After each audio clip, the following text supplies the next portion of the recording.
Welcome to the Whole Person Parenting Podcast. We're here to have honest conversations about how to follow Jesus and parent kids in a whole person way. For more content and encouragement as we support you on your journey, you can find us on Instagram, YouTube, and wherever you get your podcasts. We're so glad you're here. Now let's jump in.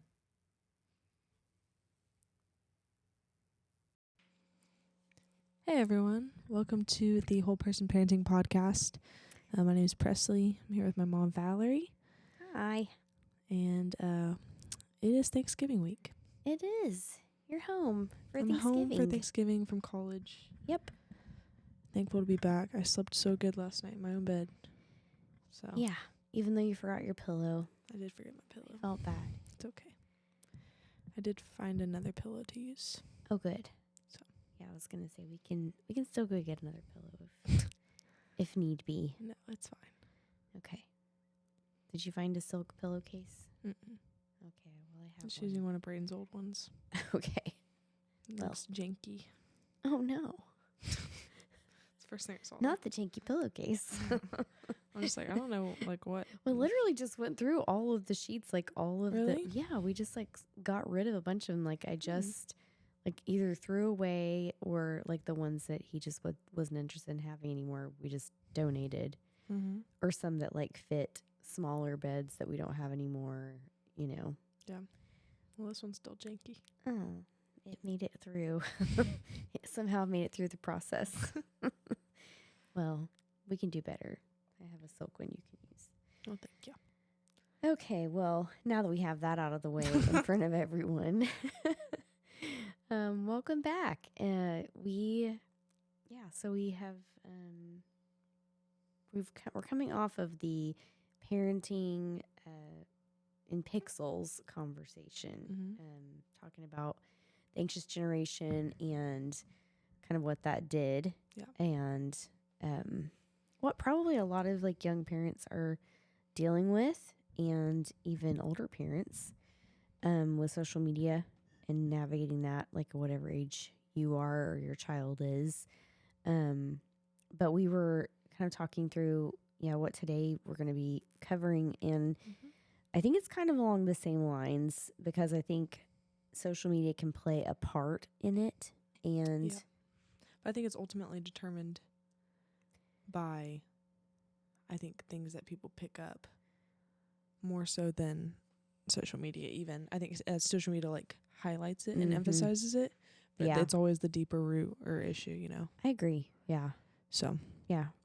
So we're going to talk about like perfectionism and how that shows up. Yeah. In parenting. So maybe we could start just by talking about perfectionism in a more general sense. Yeah. Like more because broadly. I think a lot of times too, we have a hard time identifying ourselves as perfectionists. Unless you're like on the extreme end, you know, and then you're like, that could be almost an identity word. Like, I'm just a perfectionist, you know, like everything has to be so. Yeah. Is that what you mean? Like a very traditional, traditional perfectionist, and like that I don't know, just what you think of when you think of a perfectionist, extremely type A person. Yeah. You know, very organized, maybe uptight in a way. Yeah. Like rigid. A little rigid. Yeah. Perfect posture, kind of that like idea. Yeah. Like prim and proper, and like everything, all my ducks are in a row, and like all my I's are dotted and T's are crossed all the time. But I think for me, I would also consider myself a perfectionist, but I feel like it's shown up in a lot more of an emotional way than maybe like the physical, or like of what I'm doing or what my life looks like, I guess. But feeling like every single time I mess up, like it is just an absolute failure that like embeds itself in like how I think about myself, how I feel about myself. It's just an extremely, I don't know, like taxing. Yeah. Like anything that is a failure, anything that doesn't go perfectly my way, any kind of plans that I've had that don't get fulfilled. Even in just like small things, like I thought we were going to go eat at this place today, and then I get upset whenever like that plan has changed, and And I think there's a lot of different ways that like perfectionism kind of shows up as well. You don't like throw a fit or anything, No, but I it's think just it's like well, an just internally, it's like hard. yeah, like I struggle with it, Mhm. you know, and I'm like, and Yeah. and it really, I feel like with perfectionism, and maybe it's different in each case. For me, it's a very individual battle. That can affect others based on how I feeling about myself. Yeah. But then again, that's really any emotional state is, Yeah. Like you it know, bleeds over. it bleeds for over sure. no matter Yeah. what, but it's always rooted in me. So it never has to do with, you know, people changing plans or, you know. Yeah, like it's not on them No, to not make at sure all. that the plans don't change so that you're Or that, okay. yeah, to tiptoe around me because I could get upset. Right. That makes me sound like I'm like a rager, but You're not a rager. I'm not a rager. No. I'm just like, It's just, I think, yeah, like you I said, kind of it's shut just, down it's a little hard bit. thing. Yeah. And then I'm just like, I don't really, you know, want to participate maybe to the extent that I would have because the way I had planned it didn't go how What I you were wanted. Yeah, thinking. how I was thinking or how I expected. Yeah, and I was thinking about even perfectionism showing up in one of the things, like as we were looking at, you know, at this topic, but like one of the things that catches my eye is like the procrastinator perfectionist, like the person who doesn't start something because they are not sure they can do it perfectly. Yeah. Or they don't have the space to do it perfectly, or they're not going to be able to do it the way they want to, so they just don't. They don't do it at all. Yeah, like it's that all or nothing kind of for sure. thinking. Black or white. Everything's in black and white. There's no gray area. It's either right or wrong. Right.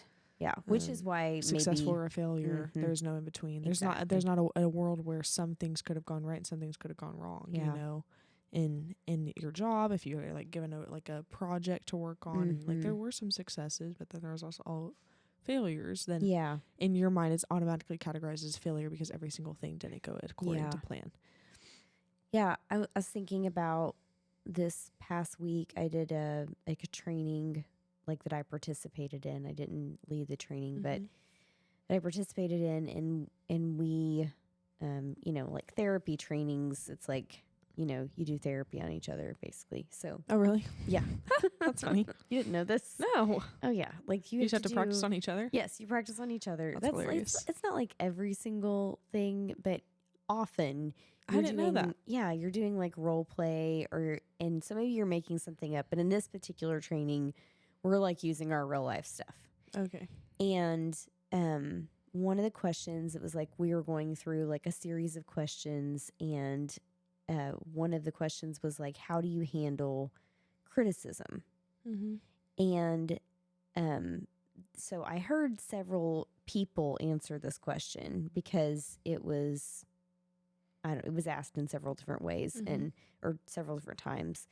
And so I heard several different people answer this question. What I thought was interesting though was that, you know, for most people, when they would say something like, you know, when I hear criticism, you know, if it's constructive, if it's like something that, you know, I'm not doing well in my job and I need to grow in or something like that, then I handle it pretty well. Like I appreciate it.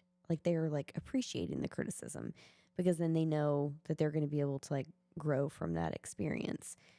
And what struck me, what I just thought was interesting was in like my own response, I felt like I don't, you know, it's hard for me. Criticism is hard. Yeah. And like I wish that it was easy, but I like can talk myself into it being useful and like why it's okay. But my feeling, like my gut feeling of it is like, ouch. Yeah. Always. Yeah. It like hurts. But that's not how everyone feels. Yeah. Which is just so interesting. So it made me, anyway, this perfectionist, like I think maybe that's where that comes from, is just like, I wish that I felt differently about that. And, you know, I'm working on trying to help myself in that area and like let go of some of that. But, you know, I think there's like a gut level kind of pain that I think comes with when it feels like it's not good enough. Yeah. And I think it's because sometimes and even in this training, it's like, what's that tying into? Like, this is tying into some deeper, fear or worry or something that you kind of carry along in your life. And it's like, it's connected somewhere to maybe this, like, I don't measure up. I'm not good enough. I'm not somewhere along the way where you like maybe picked this. Yeah. This and up. I think a lot of it too is maybe how in your, I think a lot of perfectionism is rooted in how your successes or failures were treated from a young age, like were they celebrated? Were they looked down upon? Were they not really acknowledged? Yeah. Were they kind of thrown to the side whenever you would, do something good? And it was just kind of like there was an expectation that wasn't met of some sort of reward or, I'm proud of you or things like that. And so I feel like it's important to think about that when it comes to perfectionism and parenting. Yeah. Because if you don't realize that there in some way is a perfectionism, like if you don't recognize the perfectionism coming out in your parenting, then I think it's even more harmful. It can be, I think transmitted. And I think that, happens some with you and I, unfortunately, it's part of our podcast, I feel is us kind of talking about some of these things that, are, I mean, for me, like are hard, perfectionism in a lot of ways, like showed up in, an anxiety about pretty much everything that I had to end up doing. Like if I was doing something, then there was an anxiety behind on what the outcome would be, on how well I would do, and if people would care. Like, will anyone care that I did this, or will anyone, or will they only see the failure? If it goes wrong, and so and I think I mean part of perfectionism I do know is also has to do with like temperament, has to do with kind of how you are also, and I think that's partially me also. Like I may already have kind of a bent in that direction. So like praise for me may have been a double-edged sword. And it may have been a double-edged sword for you too. I don't know. Of like, I really like the praise. The praise feels really good. But what if I don't have the praise? Then what does that mean? And like, how's that impact me? And so it's almost like the fear of not having something more than the opposite. Yeah, like the not having it is more impactful than actually getting it. Isn't that interesting? Like the positive opposite is not as impactful as the not getting it. Yeah. So I think it might be helpful to consider like that also we might have developed some perfectionism. I say we, I mean anyone. People can develop things that for various reasons, like I've said, like temperament. We've said it could be like underlying other mental health concerns like anxiety and like OCD, like all of these different diagnoses. All these things can be like reasons, can be culture, can be like academic stress, but also, we can consider that we sometimes get in patterns of doing things or like behaving in certain ways because at some point it was actually useful for us to have, to have this. Like I think part of the concern in like addressing perfectionism is almost that you would have to let go of some, or maybe the fear that I've had in trying to let go of perfectionism is that you're letting some sort of standard go. Yeah. Right. Like, I don't want to be mediocre. I want to I want to still get good grades. I want to be successful. I want to work hard. And these aren't bad things. No. Yeah, that's not bad. And I think in some ways, like, perfectionism is helpful in those helpful sense. to us. Yeah. They pushes us to be successful, to work hard, to do what we're supposed to do. Right. Especially if you're talking about like a school setting, like pushing you to do your assignments and doing things in on time and all this stuff. Right. And work hard and when it doesn't look right, fix it or redo something. Yeah. So maybe what we're addressing is a little different than just working hard and wanting to do a good job. It's almost an extremist view of or an anxiety of not being able to perform well. And maybe that's really the root of it, is performance. Is like, where are you getting, like, what is the drive behind it? Is it to be successful and to do a good job because it's something that you love and that you're passionate about and that you care about? Same thing in parenting.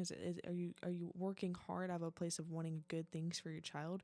Or are you doing it out of performance? Right. Yeah, you care what other people think. Yeah. Comparison trap. Or out of anxiety that if you don't do this, then they are going to be screwed up. Yeah. Or it's so good. all these other things. And so it's really the issue of perfectionism in parenting is coming out of, okay, where is the root of what I'm doing? Yeah.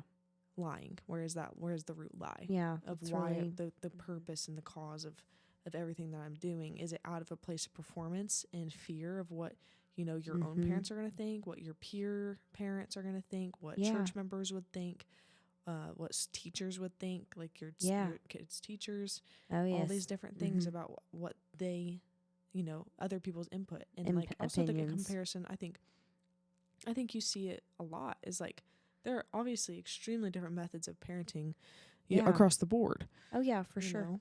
Which and maybe some you of would, it is cultural. Sometimes it's like a cultural there are cultural differences in parenting, and it does not mean that one of them is better or worse or whatever. Sometimes they're just differences. Yeah, I think. I mean, in a lot of different topics, just to name off a couple. I mean, like there's going to be some, there's always the group of parents that want their kids to eat very specific things, like no snacks, no junk food, all this stuff. And then there's the other parents, they don't really care. Right. There's the group of parents that are going to be like, we don't want our kids to experience medicine. Like we want them to be able to do a more natural, a more natural version.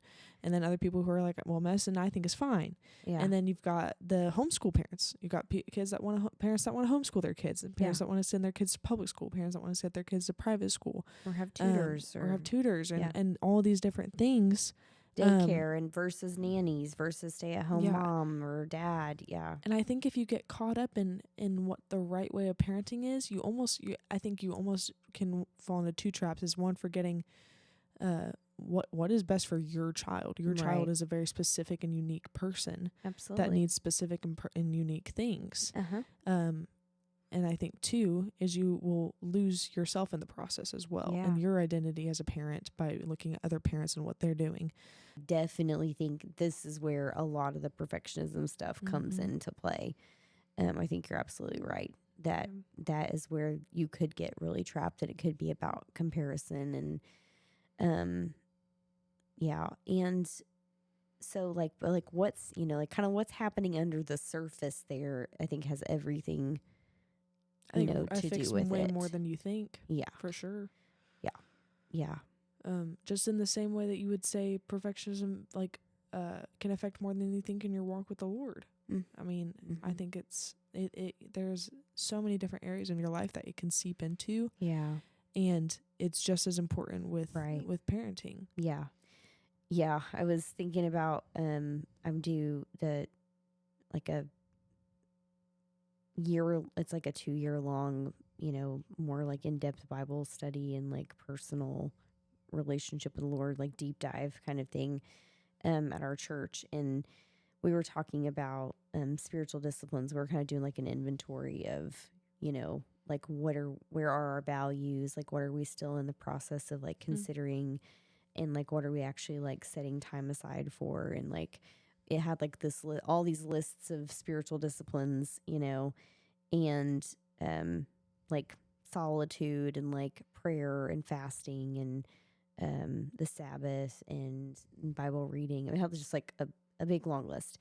Well, not super long, but maybe like 9 or 10 things. Yeah. And anyway, the purpose though in doing that is not to check a box and be the best Christian because we're keeping all of the list. Well, it's right? out of a love. Yes. It's out of a love and a relationship and a desire to have a relationship with the Lord. Exactly. And to please the Lord and to grow closer to him and to honor him and to prioritize him in your life. And kind of how it relates to spiritual practices, spiritual disciplines.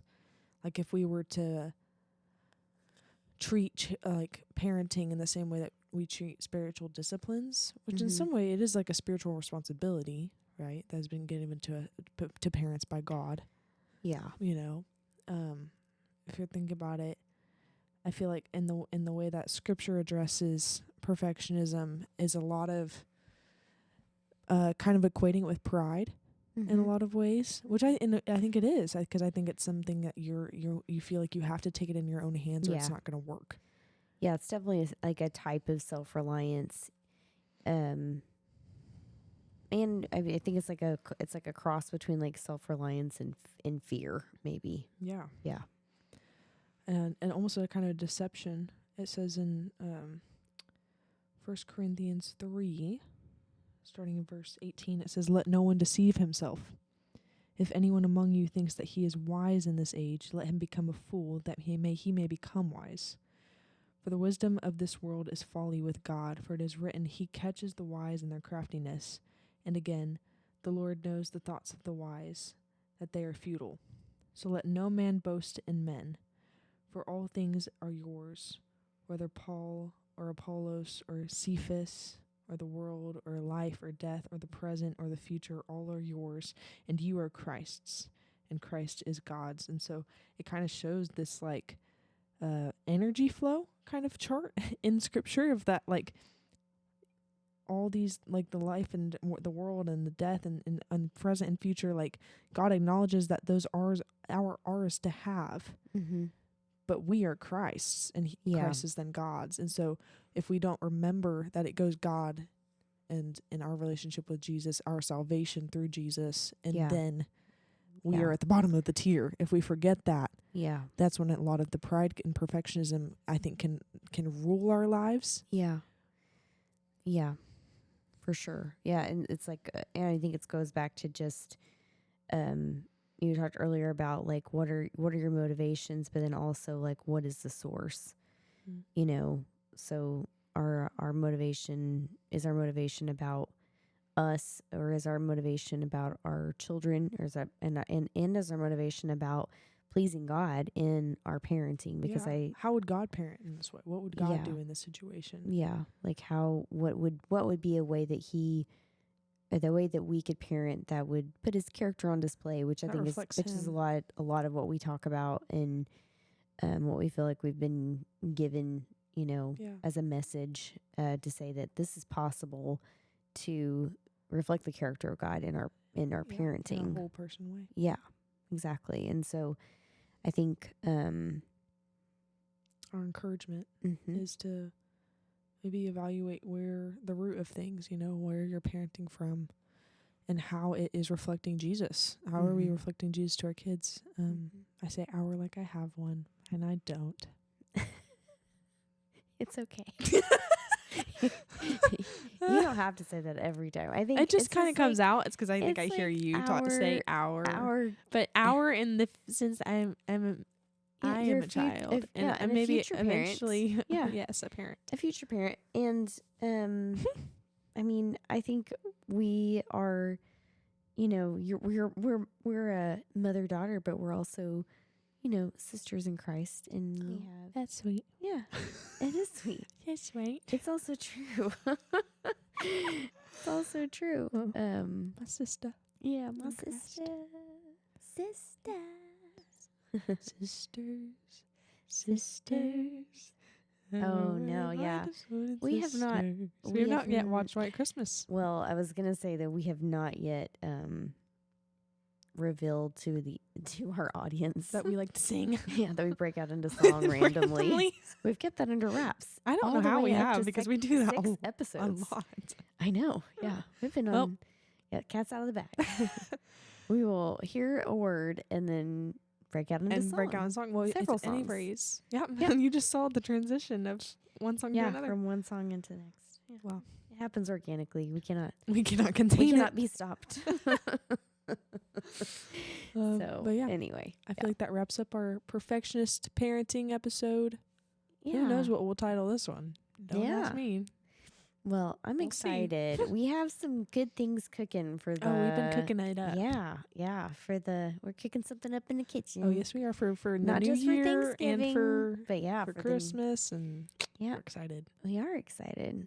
You said it not just for Thanksgiving, Yeah. Ta-doonch. Mama. Oh my goodness. That's funny. Sorry. But yeah, thank you guys for joining us. Yes, thank you. And Good to see hope you guys have a great Thanksgiving. And that's it. Yeah. Goodbye. Bye.